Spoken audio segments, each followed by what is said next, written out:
So wounded millionaire devises a plan to test love. He pretended to be blind on a blind date with a stranger. She believed the lie, but reacted in an unexpected way. What she did that day turned her life upside down. If this story interests you, don't forget to subscribe to our channel and tell us from which city you are watching us. We continue. Luca Mueller watched the city from his office on the top floor of the most imposing building. At 38, he had built a technology empire that had revolutionized the digital market. Novalink, his company, was a leader in software innovation and development, with a market value in the billions. But on that autumn afternoon, as his fingers drummed restlessly on the tempered glass table, his mind was focused on a project very different from his usual ones. On the computer screen, a blank page of the dating app awaited his data. It wouldn't be his real profile, of course. For weeks, he had been planning every detail of his new identity. Matteo Silas, 35, a visually impaired music teacher. A meticulous fabrication, born from his deepest insecurities and his growing distrust of human relationships. "Are you sure about this, Luca?" The voice of Raphael, his driver and childhood friend, echoed through the room. He was the only one who knew the plan. This could go very wrong. Luca adjusted his posture in the ergonomic chair and allowed himself an enigmatic smile. "It's a social experiment, Raphael. I need to prove a theory." His brown eyes fixed on the city below, where millions of people live their lives oblivious to the drama unfolding at the top of that skyscraper. With surgical precision, he began filling out his profile. The biography was carefully crafted, simple yet intriguing enough to pique interest. He attached strategically chosen photos of him wearing sunglasses in casual settings, nothing that suggested his true identity or financial status. Raphael remained silent, watching his friend with a mixture of concern and resignation. He had known Luca since their school days, when they were just two dreamy boys on the outskirts of the city. He had followed his meteoric rise, the development of Novalink from the first code written on a used notebook, until it became the giant it was today.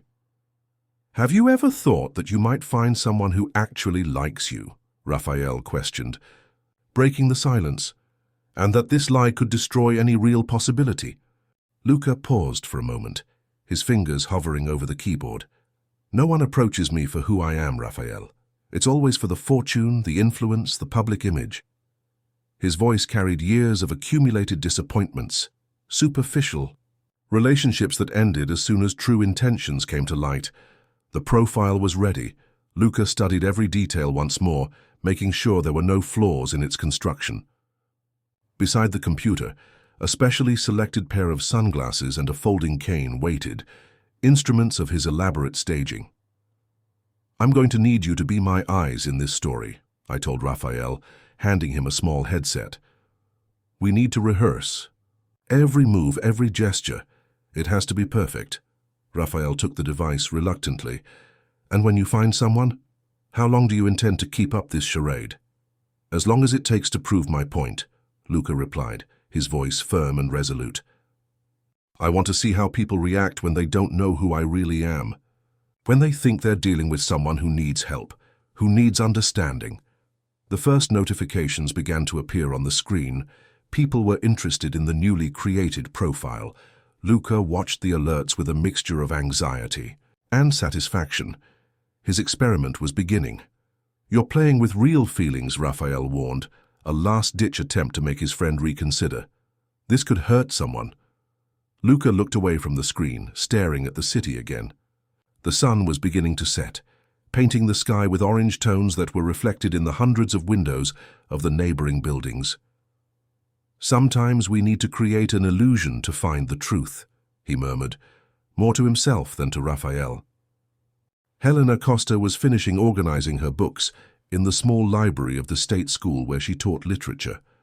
The clock was almost 6 o'clock, and she still had to stop at the market before returning home, where her grandmother, Talia, was waiting for her. Her fingers ran over the worn spine of her favorite copy of Clara Laurent, while her cell phone vibrated with a new notification from the dating app. Normally, she would have ignored the message. Her life was already complex enough between classes, grading essays, and caring for her grandmother. who had become more dependent in recent months due to her advancing Alzheimer's. But something about Matteo's message made her pause. There was a disconcerting sincerity in his words, a peculiar way of expressing himself that was out of character. "It must be exhausting to describe the world through words," he had written, responding to his profile that mentioned his passion for literature. "I have been living this way for a few years, ever since I lost my sight. Every description is a window into a world I can no longer see." Helena sat in one of the library chairs absorbing those words. Her father, before he passed away, had faced a progressive degeneration of his vision. She remembered the afternoons she spent reading to him, describing the colors of the sunset, transforming the world into words. He decided to answer. Words are bridges between worlds.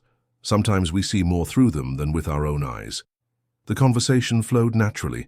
Matteo was a music teacher who gave private piano lessons. He talked about music with the same passion she had for books.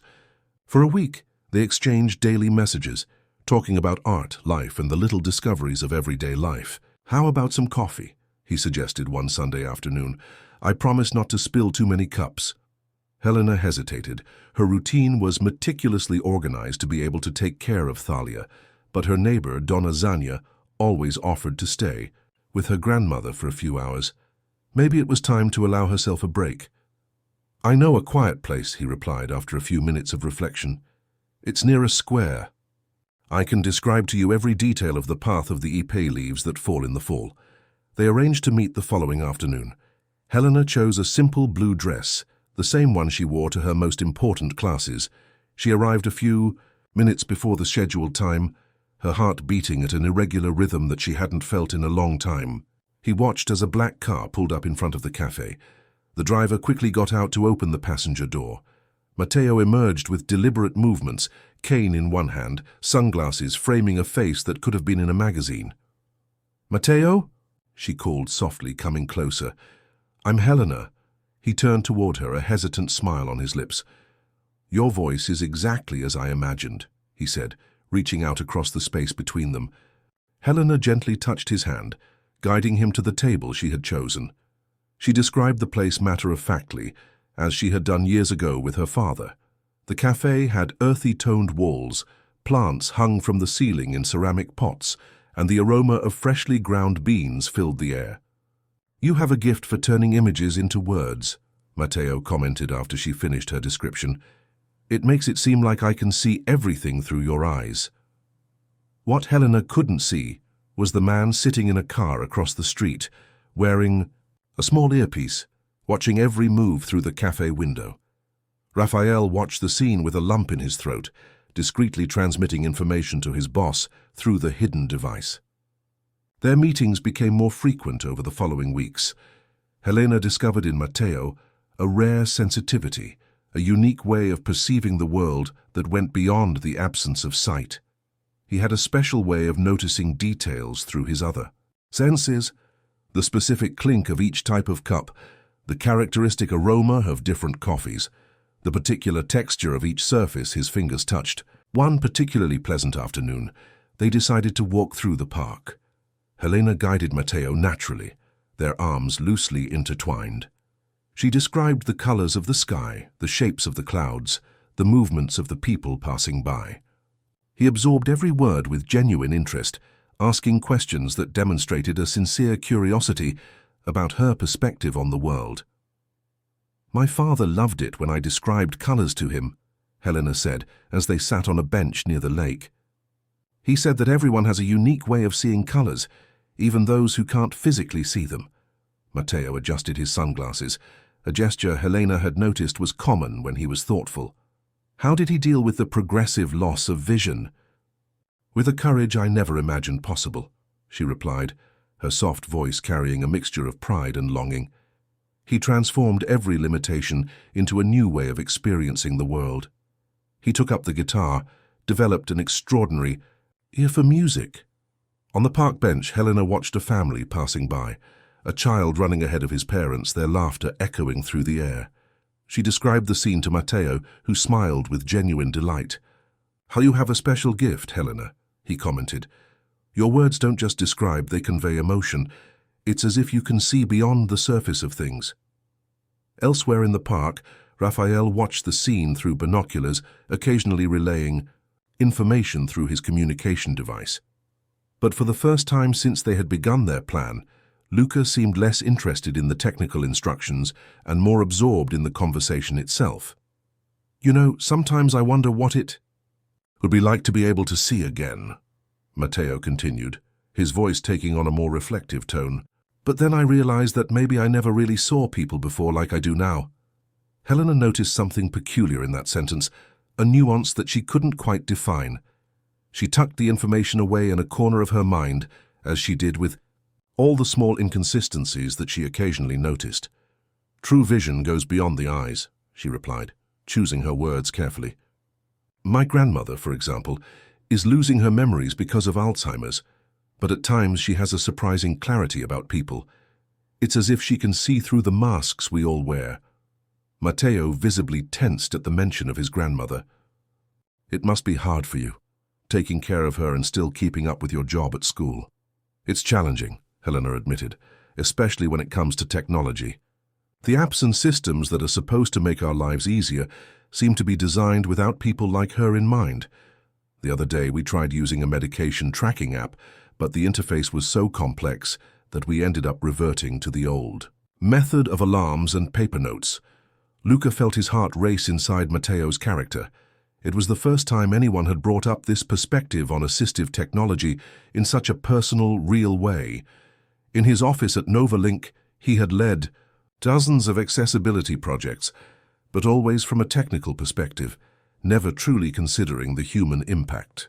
That's interesting, he commented, trying to stay in character.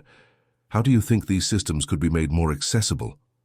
Helena was thrilled by the question, and for almost an hour she shared her observations and ideas. She talked about more intuitive interfaces, about the importance of considering different levels of familiarity with technology, about how simplicity is often more efficient than sophistication. Later that afternoon, as Raphael helped him into the car, Luca remained silent for several minutes. His mind was buzzing with possibilities he had never considered before. Helena had not only touched his heart, she was inadvertently transforming his outlook on his own work. "Are you okay?" Raphael asked, noticing his friend's unusual silence. "I think I just had an epiphany," Luca replied, still lost in thought, "and it has nothing to do with what I originally planned." The next morning, Novalink's office witnessed a remarkable change in its CEO. Luca arrived earlier than usual, called an emergency meeting with the development team, and presented an idea that took everyone by surprise: a fully inclusive platform project focused on people with different accessibility needs. "I want to revolutionize our products," he announced to the room full of developers. "Every line of code needs to consider real people with real needs, seniors with Alzheimer's, people with visual impairments, anyone who encounters barriers to our interfaces." His team watched him with a mixture of surprise and curiosity. Luca Muller was known for his obsession with innovation, but always with the goal of advancing technology. This sudden concern for accessibility was something new. Meanwhile, in her classroom, Helena was leading a discussion about the night. Her students were particularly engaged that morning, debating the different perspectives of Marc Dubois' narrative. Between one analysis and another, their thoughts occasionally wandered to Matteo and the peculiarities she had noticed in his behavior. During the break, she picked up her phone to reread some of the messages they had exchanged. There was something about the way he described certain situations, a visual precision that didn't suit someone who couldn't see. Last week at dinner, he had commented on the exact shade of red in her dress, then quickly corrected himself. "You seem distracted today," her colleague Miriam commented, approaching with a cup of coffee. "Does it have something to do with the music teacher you're seeing?" Helena smiled, putting her phone away. "He's unlike anyone I've ever met, but sometimes I get the feeling there's more to him than meets the eye." Back at Novalink, Luca was immersed in research on assistive technology, absorbing all sorts of information about accessible interfaces. On his desk, a stack of reports on different user needs grew by the hour. His personal assistant had never seen him so focused on a social project. "You have an interview with Tech magazine in an hour," his secretary reminded him, interrupting his concentration. Luca glanced at his watch, frustrated at the interruption. As CEO of one of the country's largest technology companies, his public duties were constant, but for the first time, he felt like he was doing something truly meaningful. At night, in her apartment, Helena helped Thalia get ready for bed. Her grandmother was having one of her rare moments of lucidity, and they talked about her encounters with Matteo. "He reminds me of your father," Thalia commented, surprising Helena with the clarity of her thoughts, not because of his visual impairment, but because of the way he talks about music. "Your father also had this passion for art." Helena kissed her grandmother's forehead, moved by the intact memory. "Yes, Grandma. Matteo has a special sensitivity to music. Although what, dear?" "Sometimes when he talks about music, he describes scores and notations in such a visual way. I wonder how someone who has lost his sight can keep these references so vivid." Thalia smiled, her eyes shining with a wisdom that transcended her condition. "The heart sees things the eyes cannot perceive, Helena, but it can also be blinded by what it wants so badly to believe." That same evening, Luca was in his home office, his sunglasses and cane tucked away in a drawer. On his computer screen, the blueprint for the new inclusive platform was beginning to take shape. His fingers flew over the keyboard, turning all the observations and ideas Helena had shared into code. Raphael, who had arrived to discuss the upcoming meetings, watched his friend with growing concern. "Luca, this is getting bigger than you planned. You're really getting involved." "I know," Luca replied, not looking up from the screen. "And for the first time in a long time, I'm not thinking about proving theories, I'm thinking about making a difference." One Thursday morning, Helena was absent-mindedly browsing the internet during her break at school when a news story caught her attention. On the front page of the technology portal, a photo of Luca Müller, the famous CEO of Novalink, announced the development of a revolutionary new platform focused on digital accessibility. Something about the image made her pause. There was a disconcerting familiarity to the face, even though she had never paid much attention to corporate news. Her eyes scanned the photograph with renewed attention, lingering on specific details. The shape of the jaw, the restrained smile, the elegant posture. "Professor Helena?" A student's voice brought her back to reality. It was time to return to the classroom, but her mind continued to process that strange feeling of recognition. During her class on modernist poetry, as her students analyzed Martin Berger's verse, she couldn't shake the similarities between Matteo and the businessman in the photo. She began to connect dots that had previously seemed unconnected. Matteo's surprisingly accurate knowledge of technology, his occasional visual references, the way he sometimes reacted to stimuli he shouldn't have noticed. That afternoon, in her small apartment, she sat down with a notebook and began to list all the inconsistencies she had noticed in Matteo's behavior.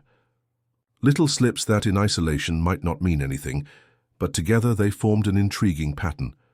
"What are you writing with such concentration?" Thalia asked, approaching with slow steps, having one of her moments of clarity. Helena hesitated for a moment before answering. "Grandma, have you ever had that feeling that something doesn't quite fit together, like when a puzzle piece is missing?" Thalia sat down next to her granddaughter, her eyes shining with that wisdom that not even Alzheimer's could completely erase. "Are you talking about your music teacher?" "Yes," Helena admitted, surprised at her grandmother's insight. "There are times when when his actions don't match his condition, like your father when he pretended he couldn't see the broccoli on his plate." Thalia laughed softly, recalling an old memory. "He hated broccoli." Helena couldn't help but smile at the memory. "It's different, Grandma. Matteo sometimes shows a visual perception that he shouldn't have. And today, I saw a photo of someone who looks a lot like him." Meanwhile, at Novalink's office, Luca was immersed in a video conference with developers specializing in accessibility. His new project had become a top priority, consuming much of his time and energy. "We need to make sure the interface is intuitive, even for users with cognitive impairment," he insisted, thinking of Thalia and thousands of other seniors facing similar challenges. Raphael, who was watching the meeting from a corner of the room, noticed the transformation in his friend. The cynicism that had previously dominated his actions had given way to genuine purpose. But he also realized that the more involved Luca became with the project, the harder it would be to maintain his charade with Helena. After the meeting, Raphael finally expressed his concern. "Do you realize that you are creating something incredible, inspired by her, while you continue to lie to her?" Luca removed his glasses, massaging his temples. "It's not that simple. What started as an experiment has turned into something bigger than the two of us." "That's exactly why you need to tell the truth," Raphael argued. "Helena is not like the other people who approached you for money or status. She is authentic, and you are risking losing something real because of a lie." In the school library, Helena continued her research. She found more photos of Luca Müller, articles about his career and video interviews. Each new discovery increased her certainty that there was something very strange about the whole situation. He picked up his cell phone and reread the last messages he had exchanged with Matteo. He had arranged to meet that evening at a quiet restaurant in the city center. After a few minutes of reflection, he typed a message. "Can we change the meeting location? There's a special place I'd like to show you." The answer came almost immediately. "Of course, you are my eyes in this city, remember?" Helena smiled, with a mixture of sadness and determination. She had chosen a strategic location for her little test, the cafe located on the ground floor of the Novalink building. The cafe on the ground floor of the Novalink building was a sophisticated environment, frequented mainly by executives and professionals from the technology market. Helena arrived half an hour before the scheduled time, strategically choosing a table with a view of the building's main entrance and elevators. As he waited, he watched the constant movement of people coming and going from the building. Executives in impeccable suits, developers with their laptops, all unwittingly participating in his little experiment. His fingers drummed nervously on the table as his mind raced through the possibilities of what he might discover that night. On the top floor of the same building, Luca was finishing an important meeting about the accessibility project. He looked at his watch, realizing that it was almost time for his meeting with Helena. Raphael was waiting for him in the office, holding his sunglasses and cane. "Did she choose this cafe for any specific reason?" Raphael asked, his voice thick with concern. Luca adjusted his tie, trading in his suit for the more casual blazer he always kept in the office for occasions like this. "I said it's a special place. I couldn't place any particular meaning in the choice." "Don't you think it's strange? Right here in your own building?" Luca paused for a moment, considering the coincidence. Maybe it's just that, a coincidence. Besides, she has no way of knowing. In the cafe, Helena watched each person who entered, her heart racing with each movement of the elevator doors. She had calculated that if her theory was correct, Matteo or Luca would have to come down from the top of the building to find her.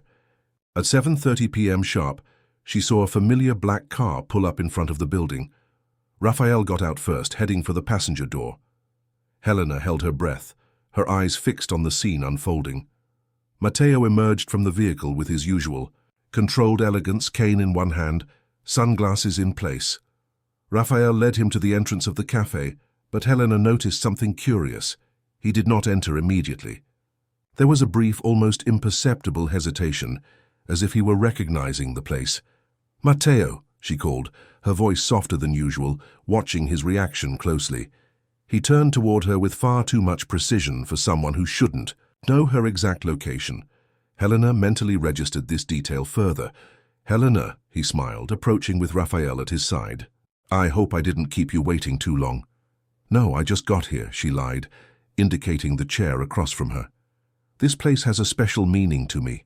I used to bring my father here when he started losing his sight. He said the aroma of the coffee here was unique." Matteo sat down and Helena noticed a slight tremor in his hands.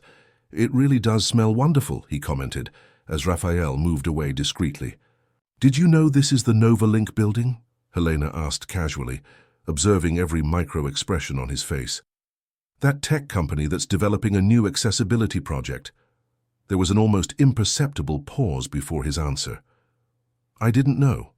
It's interesting to see big companies caring about accessibility. Yes, Helena continued, her voice maintaining a casual tone. Their CEO, Luca Muller, announced a revolutionary project today. I saw some pictures of him in the papers. Do you know he reminded me of someone? Matteo adjusted his sunglasses, a gesture that Helena had already catalogued as a sign of nervousness. Really, who? Helena leaned slightly across the table, lowering her voice. Do you have a twin brother, Matteo? The silence that followed was deafening. For a few seconds, only the buzz of the cafe and the distant sound of the elevators filled the space between them.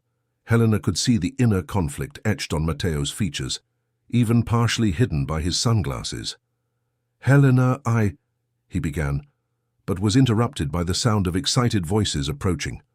A group of executives passed by his desk, greeting him warmly. Good evening, Mr. Muller. Excellent presentation today on the accessibility project. Helena watched as Luca, froze in his chair, his charade crumbling before his eyes. The silence that fell over the table after the executives left was thick, almost palpable. Helena kept her eyes fixed on Luca, who had removed his sunglasses, revealing perfectly functional, guilt-ridden brown eyes. The cane, once an instrument of his elaborate lie, lay forgotten beside the table. So that was it, Helena said finally. Her voice controlled but thick with emotion. All this time, every moment, every conversation, all part of an experiment? Luca felt the weight of each word like a physical blow. The mask he had created was completely destroyed, and for the first time, he faced the real consequences of his actions. It wasn't supposed to be like this, he began, his voice low and urgent. At first, yes, it was an experiment. I wanted to prove that no one would approach me without ulterior motives. But you changed everything. Helena let out a bitter laugh. I changed everything? And that's why you kept lying? That's why you used my father's condition, something so personal, so meaningful to me, as part of your play? Across the cafe, Raphael watched the scene with a heavy heart. He had warned Luca about this inevitable moment, but seeing it happen was different from imagining it. The accessibility project, Luca continued, trying to explain. It was born out of our conversations, out of your perspective on inclusive technology. You made me see— No, Helena interrupted him, holding up a hand. Don't use that as justification. Don't turn something potentially good into an excuse for your actions. Her eyes filled with unshed tears, but her voice remained firm. Do you know what's most ironic? You created this whole charade to test people's sincerity, but you were the one who proved to be exactly what you feared in others, someone capable of manipulating emotions to achieve your goals. Luca felt every word like a painful truth he couldn't deny. Helena, please let me explain. What started as a test turned into something real. Your values, your way of seeing the world, your dedication to your grandmother, all of it changed me in ways I didn't expect. And at no point during this transformation did you think I deserved to know the truth. Helena picked up her bag, preparing to stand. You didn't just lie about who you were, Luca. You turned something deeply personal and painful from my life into a cover for your social experiment. She stood up, but before she left, she looked at him one last time.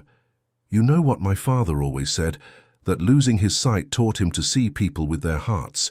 He would have seen through your lie on day one, not because you made some technical mistake, but because genuine people recognize sincerity.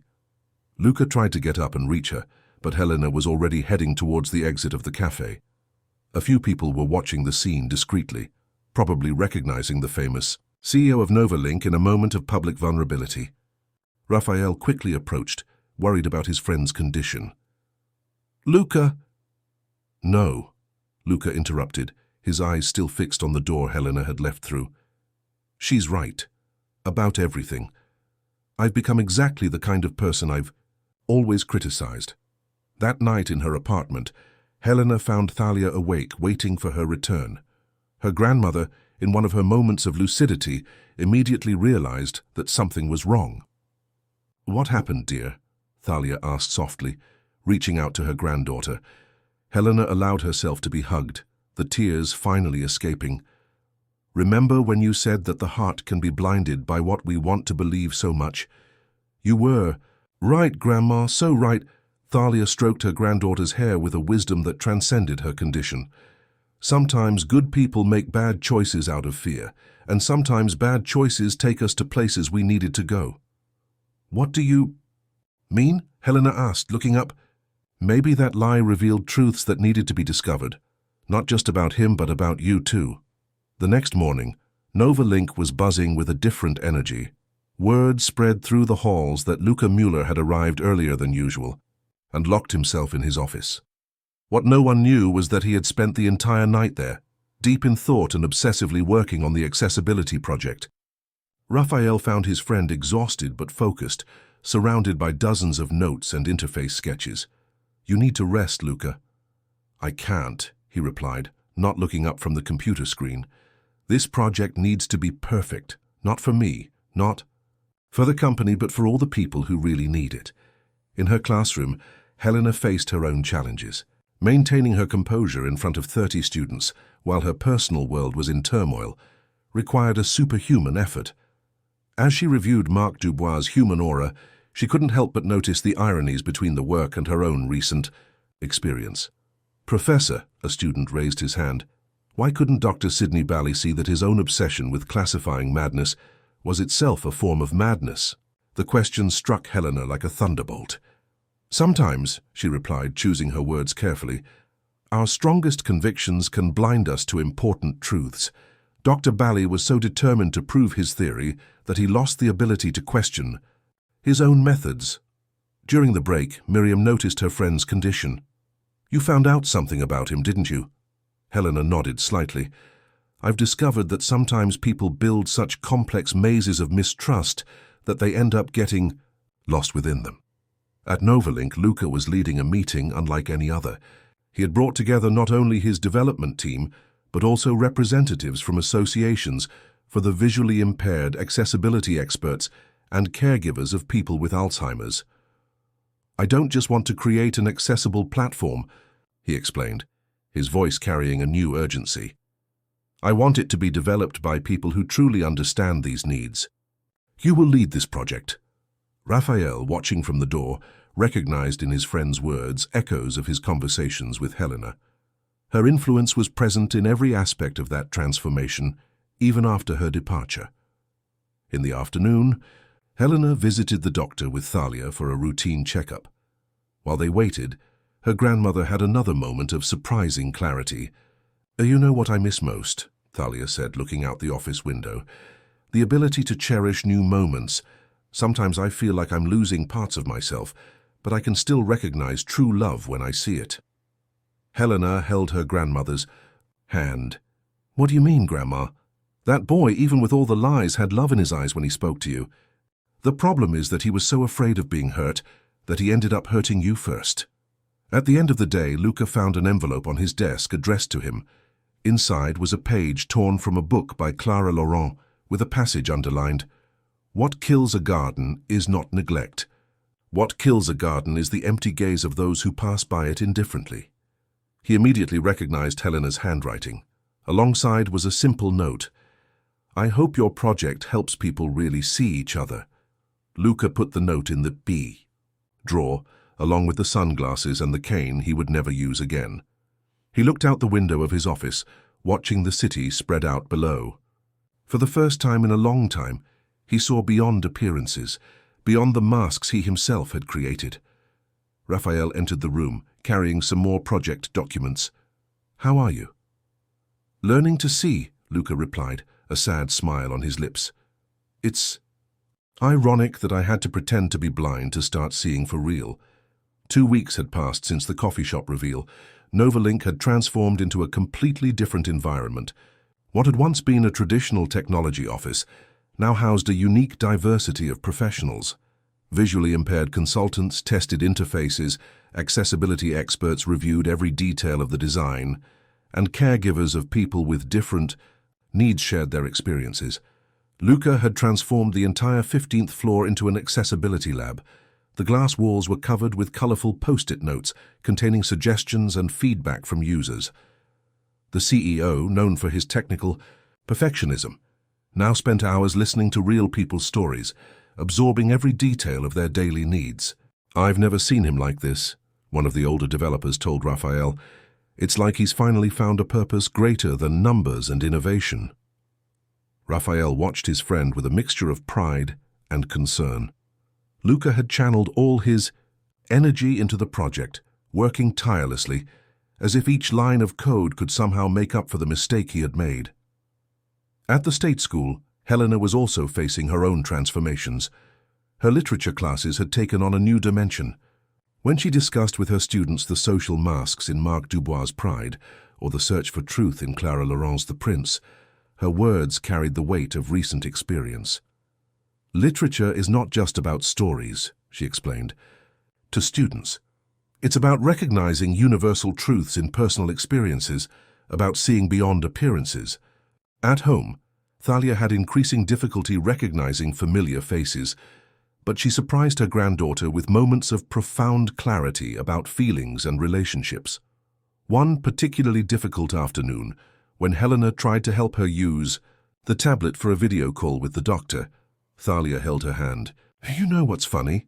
the lady said, her eyes shining with a wisdom that transcended her illness. "Even when I don't recognize people, I can feel when they're real. It's like the heart has a memory of its own." Helena thought about her grandmother's words as she adjusted the tablet's settings. The interface was too complex, with small buttons and confusing instructions. She took out her notebook and began to make notes on how the system could be more accessible.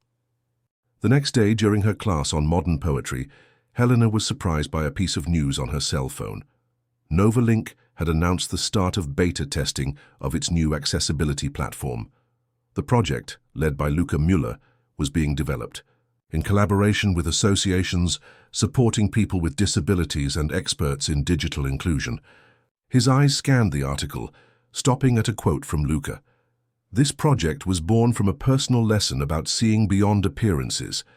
I learned that true innovation only happens when we stop assuming we know what people need and start really listening to them." During the break, Miriam found Helena in the library, lost in thought. "I saw the news," her friend commented. "He really turned that experience into something positive." Helena nodded slightly. "Sometimes our wrong choices can lead to important consequences for other people." That night in her apartment, Helena decided to write. The words flowed naturally, turning into an article about technology, accessibility, and the different ways of seeing the world. Without mentioning names or specific situations, she shared her perspective on how lies, even painful ones, can awaken necessary truths. Meanwhile, at Novalink, Luca was receiving feedback from the first group of testers. An elderly woman with early symptoms of Alzheimer's was able to video call her family without assistance. A visually impaired man was navigating the platform with ease using the seamlessly integrated screen reader. "It's amazing how small changes can make such a difference," commented one of the accessibility consultants. Luca watched the reactions, his mind inevitably returning to Helena and Thalia. Each success of the project carried the essence of the conversations they had shared, of the observations she had made about her grandmother's struggles with technology. Raphael found his friend in his office later in the day, reviewing the test reports once again. "You turned a lie into something true," he commented. "No," Luca replied, closing his laptop. "Helena turned my lie into something true. I just had the humility to learn from it." Helena's article went viral on social media within hours. Without revealing names or specific situations, she managed to capture the universal essence of her experience. How people can wear masks out of fear of getting hurt, and in the process, miss out on the chance for genuine connection. The backlash was immediate. Tech blogs began making connections to Novalink's new project, speculating about the possible inspirations behind the initiative. Some got close to the truth, others created elaborate theories, but no one knew the full story. In her classroom, Helena realized how her own experience had transformed her teaching. When she discussed the night with her students, she found new layers of meaning in Benoit's distrust, in the complexity of human relationships, in the way our own insecurities can distort our perception of reality. Professor Benoit was so determined to prove his theory about betrayal, she explained, that he lost the ability to see Camille as she really was. Sometimes our certainties can blind us to other truths. Thalia, on one of her most lucid days, was leafing through a magazine when she came across a photo of Luca in an article about the Accessibility Project. "This is the boy who lied beautifully, isn't he?" she asked, surprising Helena with her memory. "How do you still remember him, Grandma?" "Some things the mind forgets, but the heart keeps," Thalia replied simply. "He had good eyes even when he tried to hide them behind those dark glasses." At Novalink, the project continued to evolve. Luca had implemented a unique policy. Each new feature was first tested by real users with different needs and limitations. Meetings were now held in a hybrid format, allowing people with mobility difficulties to participate remotely. During one of these meetings, an elderly consultant commented on how the new system helped her stay in touch with her family, even with her limited memory. Luca felt a tightness in his chest, immediately remembering Thalia. Raphael, who had been following the project's development closely, noticed the subtle changes in his friend. The former Luca, obsessed with metrics and results, had given way to someone who was genuinely moved by every success story and every positive feedback. "You know what's ironic?" Luca commented to Raphael after a particularly productive meeting. "I created that fake profile because I thought no one would approach me for who I really am. It turned out that I didn't even know who I really was." At home, Helena found an envelope in her mailbox. Inside was an official invitation from Novalink to participate as a special consultant in the Accessibility Project, specifically in the area of interface for users with cognitive impairments. Along with the formal invitation was a handwritten note. "Your words about technology and empathy have always been true, even when mine haven't. This project needs your vision, not for me, but for all the Teresas of the world who deserve technology that respects and includes them." Helena held on to the invitation for a long time, her emotions conflicting. On the one hand, the project represented something important, something bigger than her personal history with Luca. On the other, accepting would mean reliving memories that still hurt. Thalia, who was watching her granddaughter from her favorite chair, asked, "What are you holding so carefully, dear?"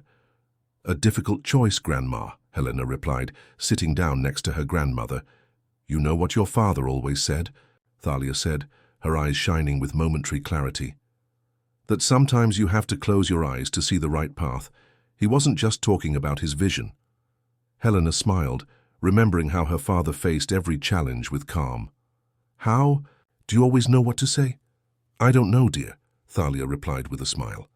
"I just know that sometimes forgiveness isn't just about forgetting the past, but about building a better future." The 15th floor of Novalink was especially busy that morning. It was Helena's first day as a consultant on the project, and the tension in the air was almost palpable. Employees who knew the story from the hallways gave her curious glances, while Luca kept to his office, giving her the space she needed to get settled in. Helena was greeted by Mila, the accessibility coordinator, who gave her a tour of the floor. The space had been completely transformed. Workstations adapted to different needs, testing areas with various assistive devices, and walls covered in feedback from real users. "Every detail here was designed based on real experiences," Mila explained, pointing to a test room where an elderly woman navigated a prototype of the app. "We want technology to adapt to people, not the other way around." Helena watched everything with attentive eyes, recognizing in each element of the project echoes of the conversations she had shared with Luca months ago. Her observations about Thalia's difficulties with technology had turned into concrete solutions. During the introductory meeting with the team, Helena shared her experiences as a caregiver and teacher.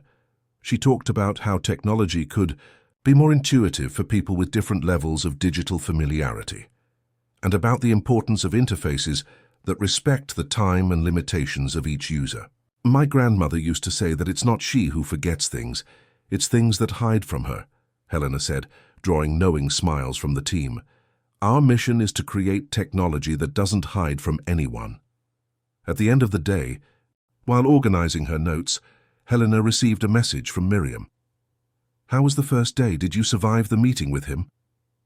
Helena looked out the office window, watching the sunset paint the capital's sky.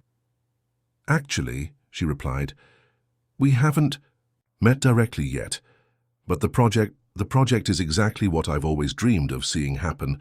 In his office, Luca reviewed the day's reports, including the detailed suggestions Helena had presented during the meeting. Each of her observations carried a unique perspective, a deep understanding of the user's real needs.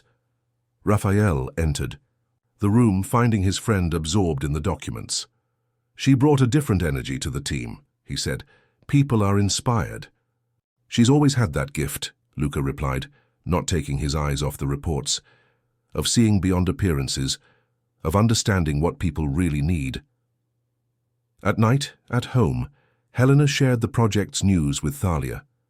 Her grandmother, even on a less lucid day, smiled when she heard about the initiatives to make technology more accessible.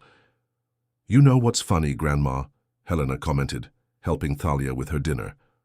"All that misunderstanding ended up generating something really important, something that can help a lot of people." Thalia took her granddaughter's hand, her eyes momentarily clear.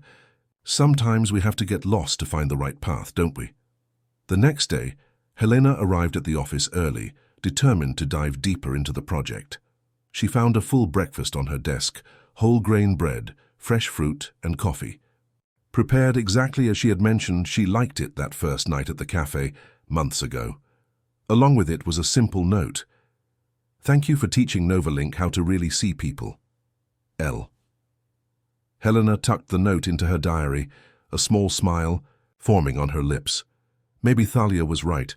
Sometimes the most winding paths lead us exactly where we need to be. In the morning, she participated in a testing session with a group of senior citizens. Among them, one lady particularly reminded her of Thalia, with her sweet demeanor and surprisingly insightful observations about technology. "You know what I like most about this new app," the lady commented, her eyes shining. "It doesn't make me feel stupid when I make mistakes. It's patient with me like a loving grandson." Helena took detailed notes, her heart warming with each positive piece of feedback. In the hallway, she quickly passed Luca, who was chatting with a few developers.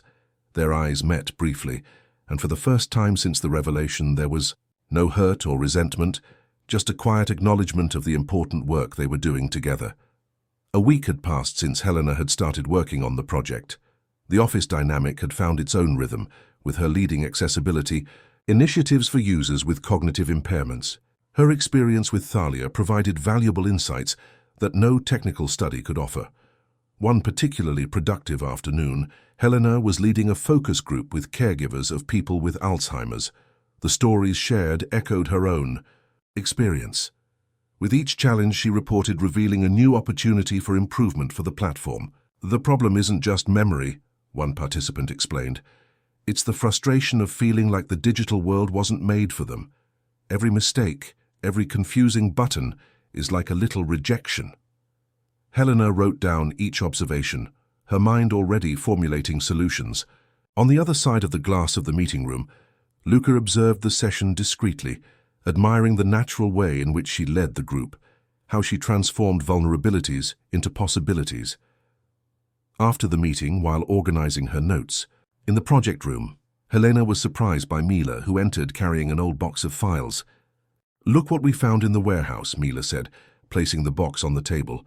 "These are Novalink's first projects from when it was just a startup in a garage." Curious, Helena began to explore the documents. Among early prototypes and draft code, she found something surprising, an old adaptive educational software project developed especially for students with different learning needs. "Luca developed this in college," Mila explained. "It was his senior project. At the time, he had a classmate with dyslexia who struggled with traditional education systems." Helena leafed through the draft with growing interest. The auteur notes in the margins revealed a sensitivity she recognized, the same one she had encountered in her conversations with Matteo, before she discovered the truth. "Why was this never developed?" he asked, noting the level of detail in the project. "The market wasn't ready," a familiar voice answered from the doorway.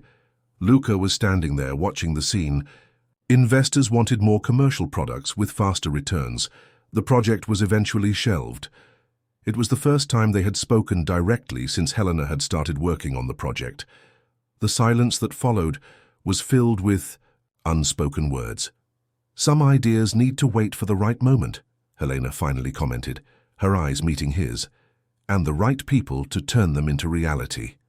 Luca walked over, looking at the old documents with a mixture of nostalgia and renewed interest.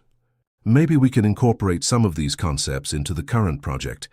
The essence was good. We just needed the maturity to execute it." They worked together for the rest of the afternoon, delving into the old documents, identifying elements that could be updated and integrated into the new platform. The initial tension gradually gave way to a natural rhythm of collaboration. "It's funny," Luca commented at one point, "how sometimes we have to lose something to rediscover who we really are." Helena looked up from her documents, finding a vulnerability in his face that she had never seen before. "Sometimes we have to get lost to find a better path," she replied, remembering Thalia's words. At the end of the day, when most of the employees had already left, Helena found another note on her desk along with a scanned copy of the old project. "You taught me to see beyond the obvious. Now I'm relearning to see myself. Thank you for bringing back the purpose I had forgotten." At home, Helena shared the day's discoveries with Thalia. Her grandmother, even on one of her most confusing days, seemed to understand the importance of the moment. "See?" Thalia smiled, holding her granddaughter's hand. "Sometimes we need someone to show us who we really are. Even if that person started by showing us who we weren't." The Novalink project had become much bigger than anyone could have imagined. After a month of intense work, the first beta version of the platform was about to be launched. The tech press was already reporting on what they were calling a revolution in digital accessibility. Helena was at her workstation, reviewing the last adjustments to the interface when Mila hurried into the room. "You have to see this," he exclaimed, showing off his tablet. It was a video that was going viral on social media. A woman in her 80s, a participant in the test group, managing to make a video call alone with her family for the first time in years. "I never thought I could do this without help," the woman in the video said, her eyes welling up. "It's like technology finally speaks my language." Helena felt her heart race as she recognized in the lady the same expression of joy that she saw in Thalia in the days when her grandmother was able to perform small tasks independently. On the other side of the floor, Luca was presenting the preliminary results to the company's board of directors. The numbers were impressive: 98% approval among test users, a significant reduction in learning time, and a significant increase in participants' digital autonomy. "But beyond the numbers," Luca explained, his voice carrying genuine emotion, "we are transforming lives. Every person who is able to reconnect with their family, every senior who regains a bit of their independence, every success story is proof that we are on the right path." Raphael, who was watching the presentation, noticed how his friend had changed. The former Luca, obsessed with metrics and financial results, now spoke passionately about social impact and personal transformation. After the meeting, as they walked down the hallway, Raphael commented, "You seem different, more real." Luca paused for a moment, watching the team work through the glass walls. "Do you know what my biggest mistake was, Raphael? It wasn't lying to Helena. It was lying to myself for so long, thinking that success could only be measured by numbers on a spreadsheet." In the afternoon, Helena was coordinating a feedback session with a new group of users when Thalia had a seizure at home. Donna Zania, the neighbor who took care of her during the day, called in a panic. "She doesn't recognize anyone," the neighbor explained, "and she's very agitated." Helena began to gather her things hurriedly, her heart heavy. Mila, realizing the situation, immediately offered to rearrange the day's commitments. Luca, who was passing by the hallway at that moment, heard the conversation. Without hesitation, he approached. "I can take you. Raphael has the car at the door." Helena was initially hesitant, but her concern for Thalia spoke louder. During the journey, A tense silence filled the car, broken only by Helena's directions. When they arrived at the apartment, they found Thalia in a state of confusion but calmer. Upon seeing Helena, her eyes lit up with recognition. Then her gaze landed on Luca. Ah, the boy who lied so beautifully. Thalia exclaimed with surprising clarity. You stopped wearing those sunglasses. Your eyes are much prettier like this, you know. The unexpected comment broke the tension in the room. Helena couldn't help but smile a little, while Luca was visibly embarrassed. Ms. Thalia, he replied, his voice soft. You're right, I'm tired of hiding who I am. Thalia smiled, taking each of the young men's hands. You know what I always say? Sometimes you have to get lost to find your way, but it's so much better when you find someone to help you search. Helena and Luca exchanged a quick glance, surprised by the lucidity of Thalia's words. In that moment, something subtle changed between them. It wasn't forgiveness, not yet, but perhaps it was the beginning of a deeper understanding. I'll make some tea, Helena finally said, gently releasing her hand from Thalia's. Great, Thalia exclaimed. And you, young man, can you tell me about this project you're doing to help people like me? Helena talks about it all the time. Luca sat down next to Thalia, beginning to explain the project with a patience and clarity that surprised Helena, who was watching from the kitchen. It was as if finally all the masks had fallen, revealing the person who had always existed behind them. The days that followed the episode at Helena's house brought a subtle but significant change in the dynamic between her and Luca. In the EEE office, the initial tension had been replaced by a more natural collaboration, punctuated by moments of mutual understanding that surprised them both. One afternoon, as they were reviewing user feedback together, Luca shared something he had been keeping in mind for weeks. Do you know what made me create that fake profile? He began, his hands fidgeting with a pen. Since Nova Link grew, every person I approached seemed to have a hidden agenda. It was always about investments, partnerships, perks. I lost the ability to trust people. Helena looked up from the documents she was analyzing. And creating a lie seemed like the best way to find the truth? At the time it seemed logical, he replied, a wry smile on his lips. But I've come to realize that when you lie to find the truth, the only person you're really fooling is yourself. The next day, Nova Link received a special visit, a group of seniors from the local community center, including Thalia, came to see the project. Helena had organized the visit as part of the final tests of the platform. Thalia was having a good day, her eyes shining with that lucidity that was becoming increasingly rare. When Luca greeted her in the lobby of the building, she recognized him immediately. You look different, she commented, studying his face. Lighter, like a weight has been lifted off your shoulders. During the presentation of the platform, Luca and Helena worked in harmony, complementing each other's explanations and anticipating the needs of the visitors. The team watched in fascination as two people with such a complicated history managed to create something so harmonious together. It's like they have their own language, Mila commented to Raphael, observing the interaction. Something that goes beyond words. Thalia, who was testing the new app with Luca's help, made an observation that took everyone by surprise. You know what's the most beautiful thing about this program? It's not afraid of our limitations, just like you two shouldn't be afraid of yours. The comment provoked a moment of thoughtful silence. Luca and Helena exchanged a quick glance, each processing the meaning of those words. Later, after the visit, Helena found Luca in the project room reviewing the day's notes. Thalia has this gift, she commented, sitting in a nearby chair, of saying exactly what we need to hear, even when her mind is otherwise confused. Luca nodded thoughtfully. She reminds me of my grandfather. He always said that our greatest lessons come from the people the world sometimes forgets to listen to. It's funny, Helena continued, a small smile forming on her lips. How this all started with a lie about not seeing and ended up helping us see so many important things. The irony is not lost on me, Luca replied, his voice soft.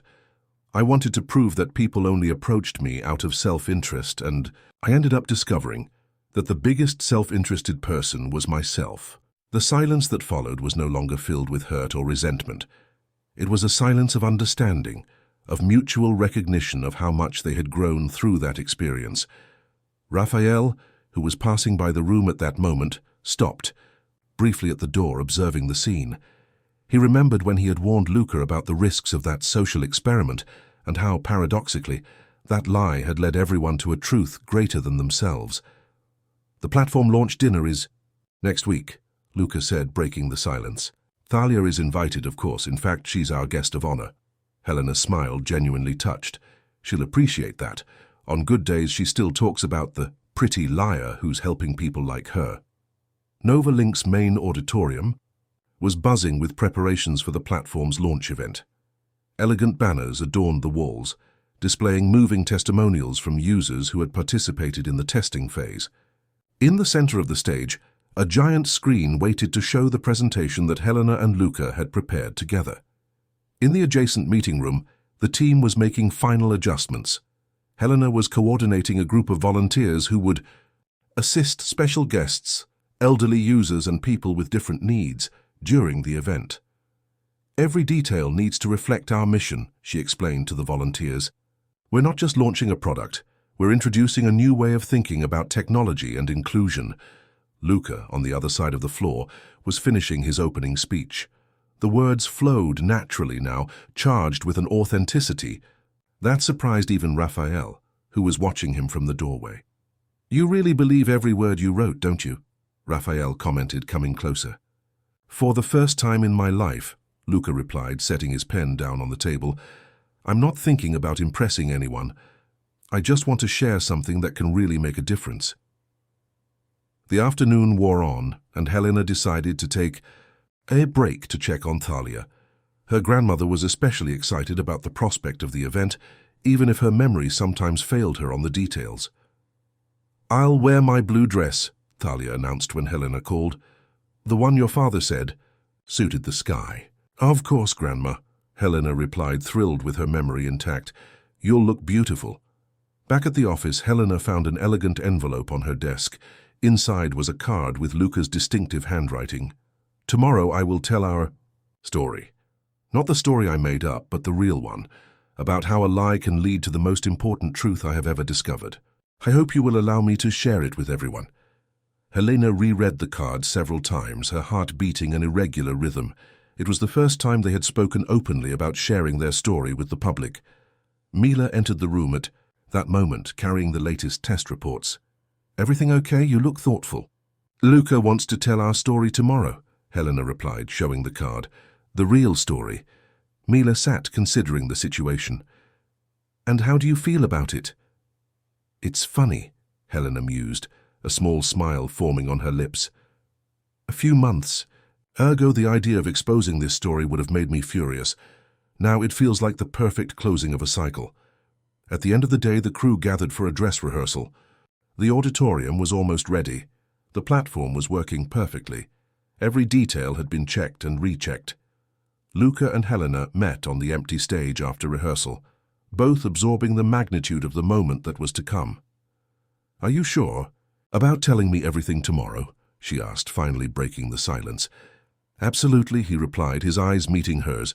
"I can't talk about inclusive technology and transparency without being completely honest about how we got here."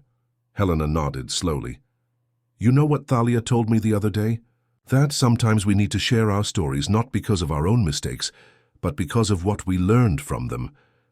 Luca smiled, remembering Thalia's unique wisdom. "Your grandmother always knows exactly what to say, even when she doesn't.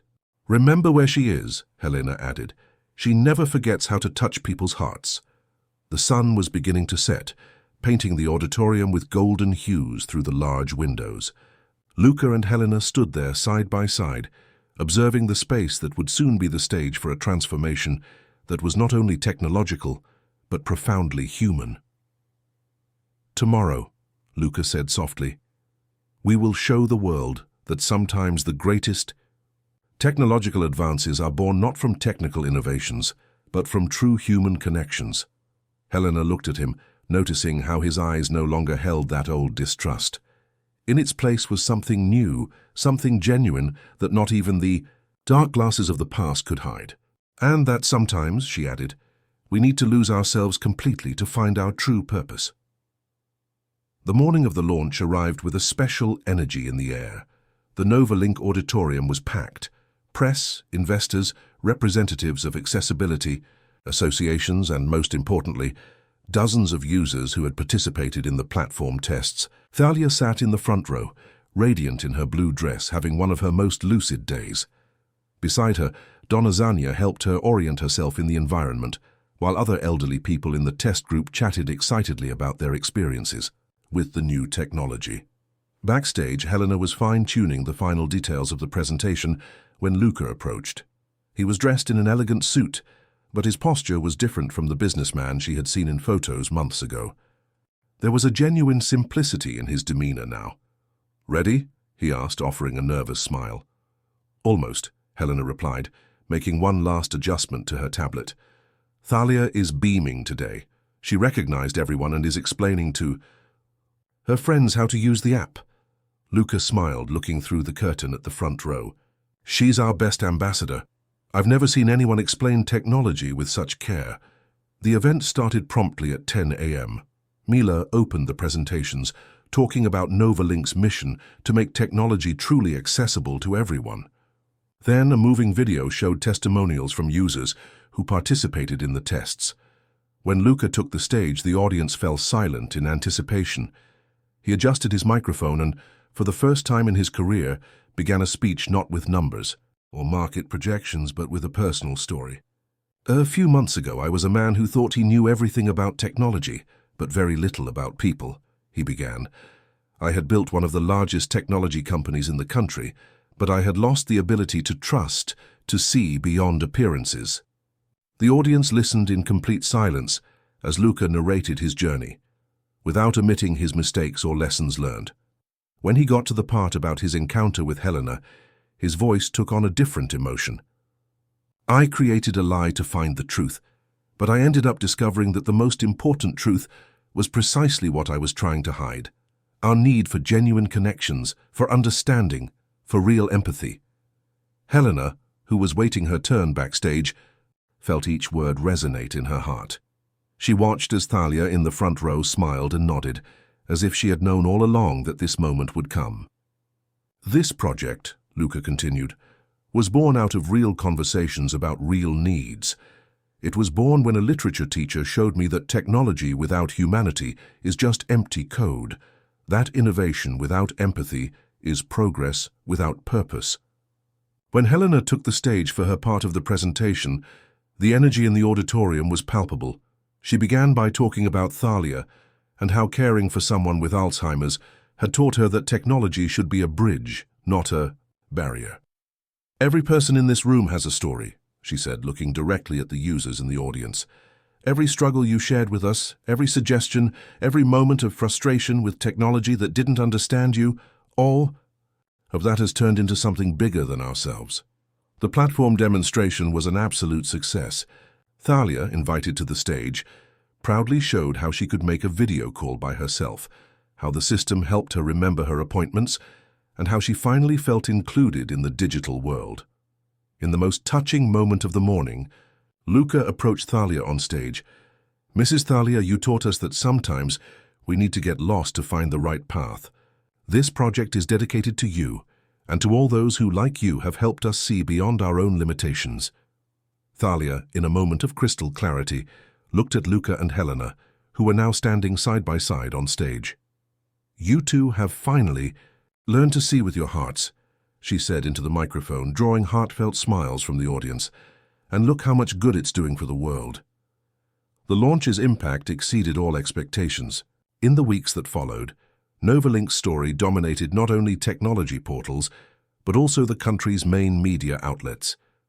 What caught people's attention was not only the technological innovation, but the human story behind it. Helena was in her classroom, discussing human aura with her students, when a student raised her hand timidly.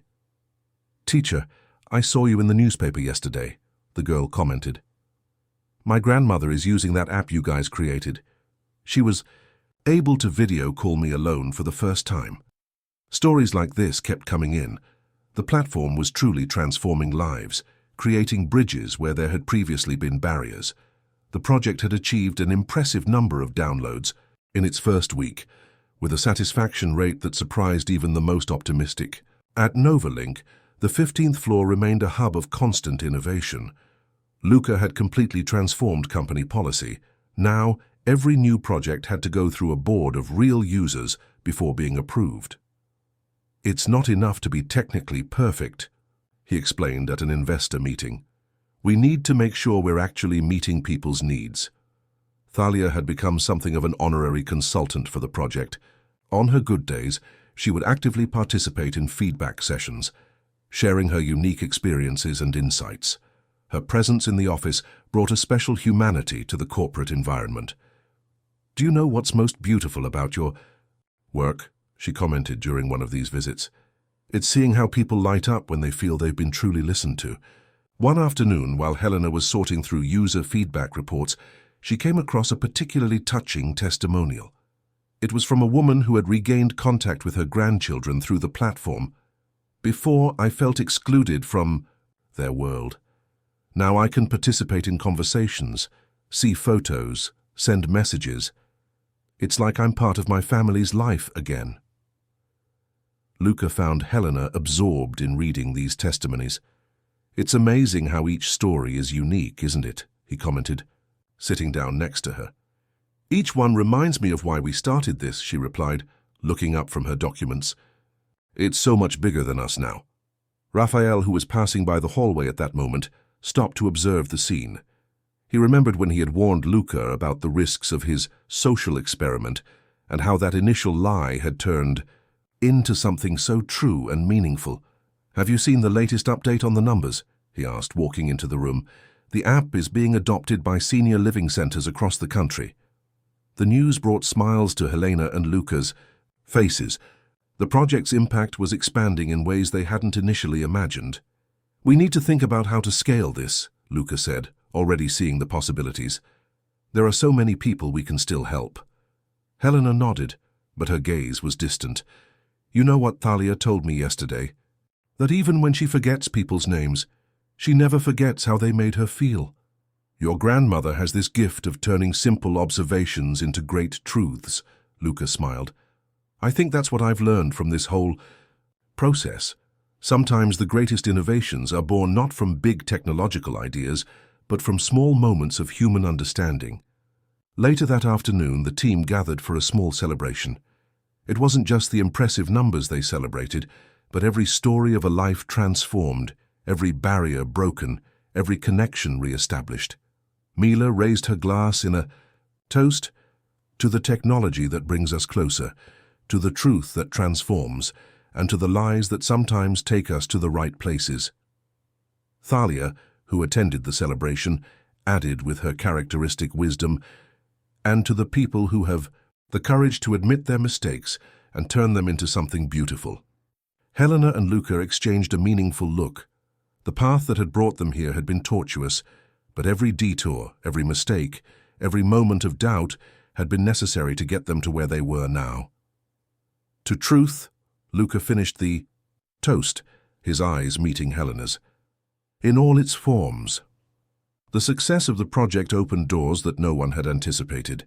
Invitations to international lectures and conferences began to arrive, interested in learning not only about the technology, but mainly about the history of transformation behind it.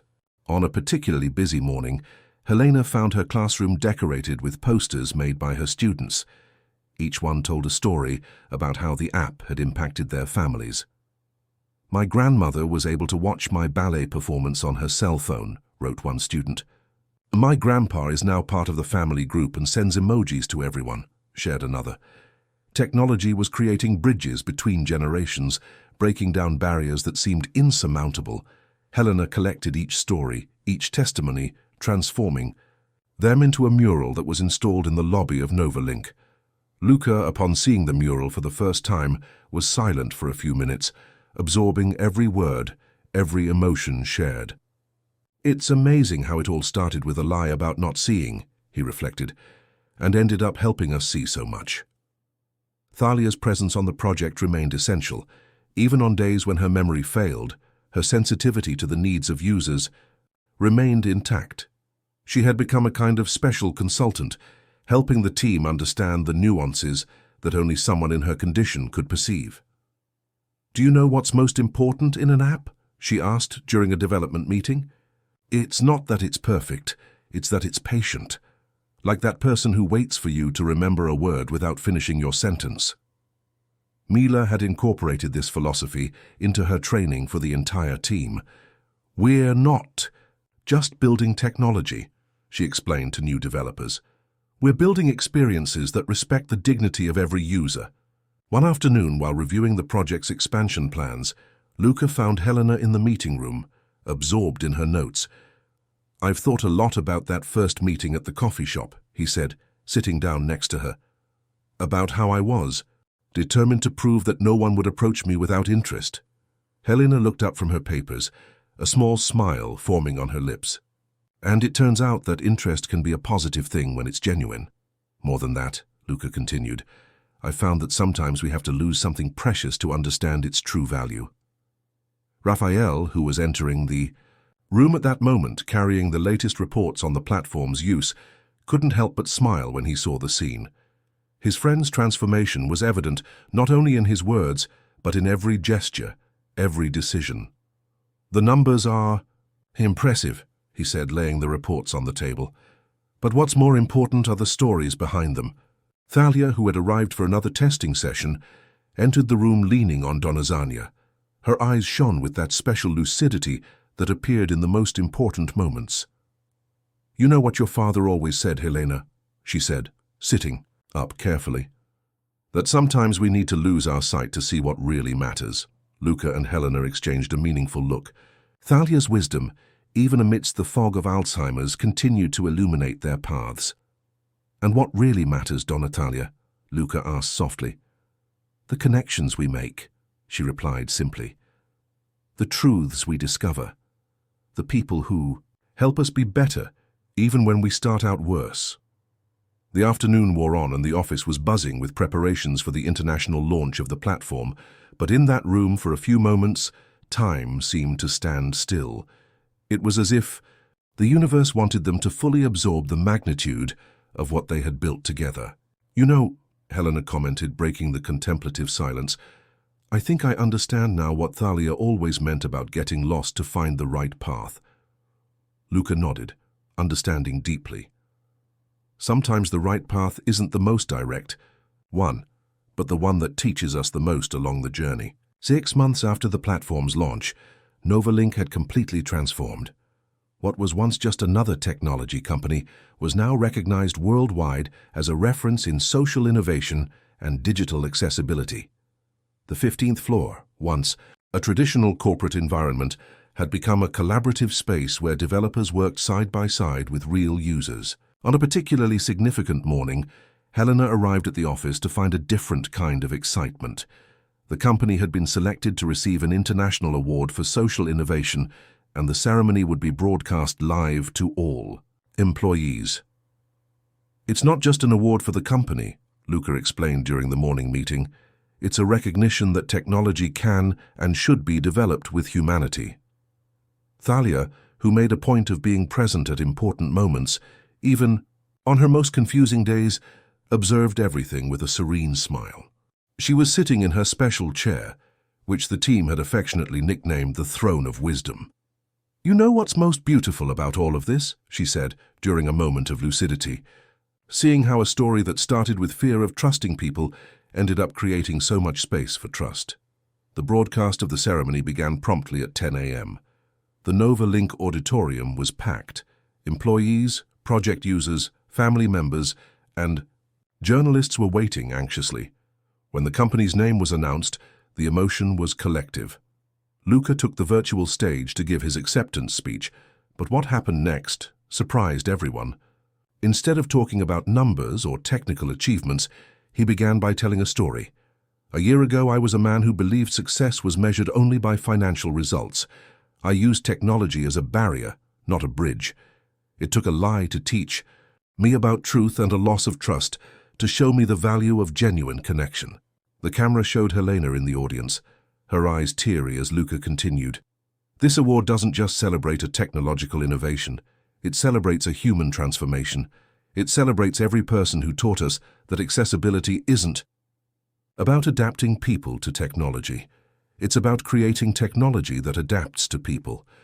Thalia, who had been watching intently, squeezed Helena's hand. He has learned to speak from the heart, she whispered, in one of her moments of crystal clarity. After the ceremony, the team gathered for a small celebration. Mila had prepared a special presentation, a video with testimonials from users around the world, showing how the platform had transformed their lives. I was able to attend my grandson's graduation even though I was in the hospital, said a woman. I can talk to my family every day, even with my limitations, shared another user. I no longer feel excluded from the digital world, said a visually impaired man. Raphael found Luca watching the video in silence. Who would have thought that your crazy idea of creating a fake profile would bring us here, huh? Luca smiled, his eyes finding Helena across the room where she was helping. Thalia poured herself a cup of tea. Sometimes we need to lose ourselves completely to find our true path. The day continued with a series of small celebrations. The team had prepared a special surprise, a new feature on the platform that allowed users to share their stories of overcoming challenges, creating a network of support and inspiration. It's like a library of experiences, Helena explained during the presentation. Each shared story is a beacon for someone who is just starting their journey with technology. Late in the afternoon, as the sun set over the capital, Helena found Luca in the project room reviewing some documents. You know what Thalia told me today? She said, sitting down next to him. That sometimes people come into our lives wearing masks, but it's our hearts that decide whether it's worth waiting for them to show their true face. Luca set the papers aside, turning to face her. Your grandmother always had a gift for turning our stories into lessons. And you, Helena replied with a small smile, had the courage to turn your mistakes into something that helps so many people. The silence that followed was unlike any other they had shared. There was no more hurt, no more mistrust, just understanding and perhaps something more that was beginning to blossom naturally, without haste or pretensions. Autumn had returned, painting the city with the same golden hues that had colored the sky that first night at the cafe a year ago. Nova Link was preparing for a special moment, the launch of an assistive technology center, a space dedicated to developing and adapting technological solutions for people with different needs. Helena walked around the new space, admiring how every detail had been carefully thought out. The walls were lined with photos of the users who had inspired the project, including a particularly touching one of Thalia smiling as she used the app. It's perfect, isn't it? Luca's voice surprised her. He approached carrying an antique box which he carefully placed on a nearby table. What is this? Helena asked, curious. Luca opened the box, revealing the sunglasses and cane he had used in his hoax. I thought they should be part of our exhibit about the history of the project, as a reminder that sometimes you have to start on the wrong path to find the right direction. Thalia, who was being guided by Raphael through the new space, approached the couple. It was one of her most lucid days, and her eyes shone with a wisdom that transcended her condition. Ah, the glasses of the beautiful lie, she exclaimed, recognizing the objects. You know, sometimes I think it wasn't a complete lie. It was more like a truth that didn't yet know how to show itself. Mila joined the group, uploading the project's latest impact reports. The numbers were impressive. Millions of users around the world. Stories of family reconnection, of regained independence, of dignity restored through technology. And to think it all started with suspicion, Raphael commented, remembering when Luca first shared his idea for the fake profile. No, Helena corrected gently. It began with a search for truth, for connection, for understanding, even if it was through a crooked path. Luca watched the interaction with a serene smile. Novalink had become something much bigger than a technology company. It was now a place of transformation, where every line of code was written with purpose, every interface designed with empathy. You know what I learned from all of this? He commented, his eyes meeting Helena's. That sometimes we need to lose our superficial view of things to really start seeing. Thalia, who was playing with a tablet specially adapted for her needs, looked up with that special gleam of wisdom. And sometimes we need to get lost in the paths of the heart to find our true direction. The new center was scheduled to open the following morning. There was already a line of people eager to see the space, families with special needs children, seniors looking to reconnect with the digital world, professionals interested in learning about inclusive technology. It's bigger than us now, Helena reflected, watching the final preparations. Every story, every person who gets to reconnect with their family, every moment of independence gained, it all started because two people learned to see beyond appearances. Luca nodded, understanding sinking in. And because a literature teacher taught me that the greatest innovations come not from perfect algorithms, but from real human connections. Thalia, who was watching the scene with her serene smile, made one of her accurate observations. You two have finally learned the language of the heart, and look how much good it is doing for the world. The sun was beginning to set, painting the new center in golden hues through the large windows. Helena and Luca stood there side by side, surveying the space that symbolized not just a technological revolution, but a deeply personal transformation. "Are we ready for a new beginning?" Luca asked softly. Helena smiled, her answer echoing the words Thalia loved to repeat. Sometimes the new beginning is just the continuation of a story that needed the right time to be told.